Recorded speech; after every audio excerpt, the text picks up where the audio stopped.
क्यों इस तरह का कानून आप बनाए और बोलते कि नहीं नहीं पूरे मुसलमान इसकी तायीद कर रहे हैं। अरे जो अबू जहल अबू लहब का जानशीन है वही मोदी के इस काले कानून की तायीद कर रहा है। जो मोहम्मद मुस्तफा सल्लल्लाहु अलैहि वसल्लम का गुलाम है वो आज भी कहेगा, कल भी कहेगा, सुबह कयामत तक कहेगा ये कानून काला है। जिस चीज का मालिक अल्लाह है तुम उसको हमसे छीनना चाहते हो, हम इसको मुस्तरद करते हैं।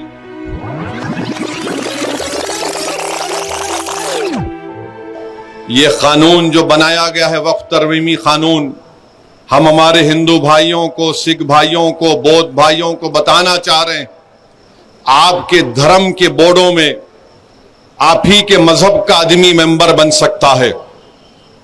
तेलंगाना के एंडोमेंट बोर्ड में सिर्फ हिंदू धर्म के लोग ही मेंबर बन सकते हैं।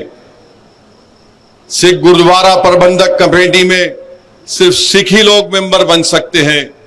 भारत के मुसलमान ये कहना चाह रहे हैं कि जब आपके धर्म के बोर्ड में आपके मजहब के मानने वाले ही मेंबर बन सकते हैं तो मुसलमानों के धर्म के बोर्ड में आप कैसे दो गैर मुस्लिम को मेंबर बनाना चाहेंगे। हम यही कह रहे हैं कि आपके धर्म के बोर्ड में लिमिटेशन का कानून लागू नहीं होता है।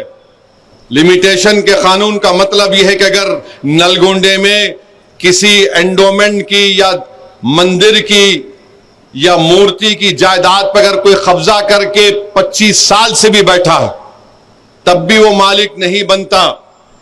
मोदी ये कह रहे हैं कि अगर मुसलमानों की वक्फ की जायदाद पर कोई काबिज होता है उसको सिर्फ 12 साल दिखाना पड़ेगा कि वो काबिज है तो मैं उसको मालिक बना दूंगा। बताइए आप कौन सा इंसाफ है ये? आप बताइए कैसा कानून है ये कि हमारे मुल्क में आदिवासी लोग रहते हैं और आदिवासी लोग मुसलमान भी हो सकते हैं। पार्लियामेंट में कांग्रेस पार्टी से लक्षद्वीप से एक मुस्लिम एमपी है, हमदुल्ला सईद उनका नाम है, मुसलमान है, आदिवासी हैं, ट्राइबल हैं। उनके वालिद 9 मर्तबा के एमपी थे कांग्रेस पार्टी से, राज्यसभा के, लोकसभा के डिप्टी स्पीकर भी थे। आपने कानून बना दिया कि शेड्यूल 5, शेड्यूल 6 में कोई वक्फ की प्रॉपर्टी नहीं दी जा सकती है। तो वो जो आदिवासी मुसलमान है क्या वो अपनी जायदाद को वक्फ नहीं कर सकेगा? क्या ये हमारे भारत की आईन के आर्टिकल 14 के खिलाफ नहीं है, आर्टिकल 15 के खिलाफ नहीं है, आर्टिकल 26 के खिलाफ नहीं है, आर्टिकल 29 के खिलाफ नहीं है? इस तरह का कानून बना दिया गया।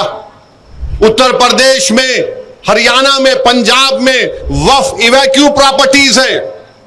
जो लोग इस वतन को छोड़कर चले गए थे उन्होंने कहा कि मैं वतन को छोड़ रहा हूं मगर मैं ये जायदाद अल्लाह को उसका मालिक बनाता हूं। तो मोदी ने क्या कर दिया, कहा कि वो सेक्शन को उड़ा दिया, आपने लिमिटेशन के सेक्शन को उड़ा दिया, वक्फ इवैक्यू प्रॉपर्टीज के सेक्शन को उड़ा दिया। अगर नलगुंडे में कोई वक्फ इवैक्यू प्रॉपर्टी है तो वक्फ की प्रॉपर्टी नहीं रहेगी, कलेक्टर उसका, गवर्नमेंट उसकी मालिक बन जाएगी। आप कहां से वक्फ को बचा रहे हैं बताओ? फिर कानून यह बना दिया गया कि 6 महीने के अंदर वक्फ के पोर्टल के ऊपर आपको मौजूदा वक्फ को रजिस्टर करना पड़ेगा और अगर 6 महीने में नहीं करे तो वो वक्फ नहीं रहेगा, कोर्ट को जाओ। और अगर रजिस्टर करने गए तो कोई भी एक जोकर जाकर बोलेगा नहीं ये वक्फ की प्रॉपर्टी नहीं है तो कलेक्टर साहब खाली इंक्वायरी लिखना उसके ऊपर। इंक्वायरी जैसा लिखे, जब तक इंक्वायरी मुकम्मल नहीं होती वक्फ की प्रॉपर्टी नहीं रहेगी। कलेक्टर साहब इंक्वायरी लिख देंगे और जो भी चीफ मिनिस्टर होगा उनको जाके बोलेंगे आखा आपका काम कर दिया, हम अपनी वक्फ की जायदाद से महरूम हो गए। आप कह रहे हैं कि नहीं कागज की जरूरत नहीं है तो फिर सेक्शन 3 क्या है बताओ हमको? आप कह रहे हैं कि कागज नहीं है तो किसने इसको वक्फ किया था ये लिख दो। अरे 900 साल 400 साल पहले की मसाजिद है, दरगाहें हैं, कैसे मालूम होगा बताओ? तो आपका मंच और मकसद एक ही है कि वक्फ की जायदादों को छीन लिया जाए। सेक्शन 3C क्या है बताइए आप? सेक्शन 3D क्या है कि अगर कोई मस्जिद, दरगाह, खानखा, आशुर खाना आसार खदीमा के तहत एंशिएंट और प्रोटेक्टेड होगा तो वक्फ नहीं होगी, उसका मालिक हुकूमत हिंद ASI होगा। तो क्या वक्फ की जायदाद को छीन नहीं रहे आप? आखिर क्यों इस तरह का कानून आप बनाए और बोलते कि नहीं नहीं पूरे मुसलमान इसकी तायीद कर रहे हैं। अरे जो अबू जहल अबू लहब का जानशीन है वही मोदी के इस काले कानून की तायीद कर रहा है।